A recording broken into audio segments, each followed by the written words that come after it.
Hey guys, in this video, I'll show you how you can get community tab on YouTube.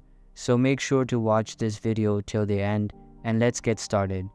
First of all, open any type of preferred browser on your PC or laptop, and you can see that on the official Google website, it is written that in order to get the community tab, you will need to fulfill certain conditions set by YouTube. So open a new tab on the current browser and search for youtube.com. Now click on the profile icon at top right corner of your screen and select YouTube Studio. Inside the studio, click on Settings tab at the bottom and go to the Channels section. Now click on Feature Eligibility. Here you can see that I am currently not eligible for advanced features that include Community tab.